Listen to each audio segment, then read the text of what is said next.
তো সম্মানিত দেশবাসী, আমি cancer specialist doctor S M Sarwar. আপনারা জানেন যে সারা ওয়ার্ল্ডের ডাক্তারদের বক্তব্য হলো ক্যান্সার হলে আনসার নেই। আমি বলে থাকি ক্যান্সার হলে আনসার নেই, সে কথার কোনো ভিত্তি নেই। ক্যান্সার সম্পূর্ণরূপে সুস্থ হয়। বিশেষ করে আজকে একজন রোগীর সাথে পরিচয় করে দিচ্ছে, ওনার সুস্থতার সাথে ওনার ভাইয়েরা আসছেন সাথে। বিশেষ করে আগে ভাইদের কাছ থেকে শুনবো।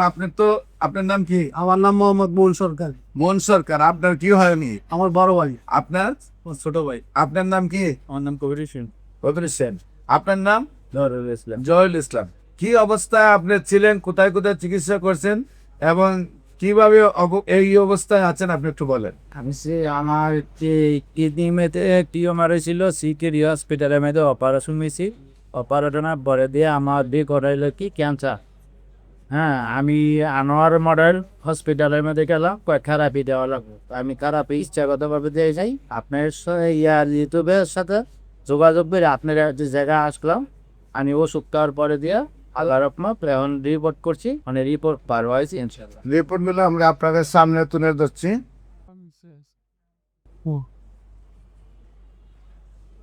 রিপোর্ট সম্পূর্ণ ভালো আসছে। জি, আপনার শারীরিক অবস্থা ভালো কিনা? ইনশাল্লাহ এখন ভালো। মোটামুটি শরীর শক্তি আছে? আল্লাহর রহমতে সম্পূর্ণ সুস্থ।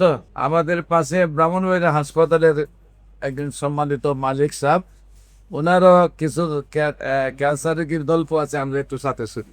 আসসালামু আলাইকুম, আমি সাংবাদিক আসাদ আবিদ। আমার কুমিল্লা দেহাটর হসপিটাল আছে, এখানে অনেক রোগী আসছে। যখন যারা একবারে চিকিৎসার শেষ পর্যায়ে, তখন আমরা বলি যে আমি অনেক সময় ইনভাইট করি যে একটা সোহর সাহেবের সাথে যোগাযোগ করা যাবে। ইনশাল্লাহ রুগী আসছে, আমার জানা মতো অনেকে ভালো হয়েছে। তো ওনাকে আমি আপনি কয়জন যাদেরকে পাঠিয়েছেন তারা সুস্থ হয়েছে কি? আল্লাহ। সম্মানিত দেশবাসী, বিশেষ করে ওনার আরো দুই ভাই, আমরা ওনার কাছ থেকে শুনবো। আপনার ভাইয়ের এই অবস্থা দেখে আপনার কেমন লাগছে বা খুব আনন্দ লাগছে। আমার ভাই সুস্থ, ইনশাল্লাহ আনন্দ। আপনার আলহামদুলিল্লাহ। আলহামদুলিল্লাহ, আলহামদুলিল্লাহ। সম্মানিত দেশবাসী, যারা আমাদের ভিডিওগুলো দেখছেন, আপনারা দোয়া করবেন উনি যেন আজীবন সুন্দরভাবে সুস্থ হয়ে যায়। আমরা একটু দোয়া করবো ওনার সাথে, উনি যেন আজীবন মানব সেবায় সময় দেন, কারণ উনি তো পৃথিবী থেকে চলেই যেত। পৃথিবীতে চলে গেলে তো আর মানুষের জন্য কিছু করতে পারতেন না।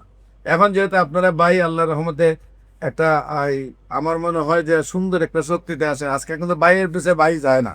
ভাইয়ের সুস্থতা দেখে আপনাদের সাথে আসছেন, এত আপনাদের পরিবারটা অনেক সুখী পরিবার। আপনার মতো একজন মানে এই সংসার রুজি না করলেও চলবে।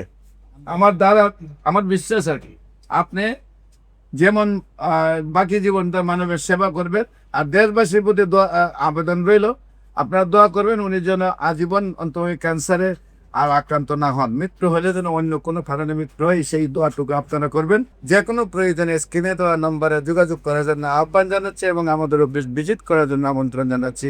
আসসালামু আলাইকুম রহমতুল্লাহ।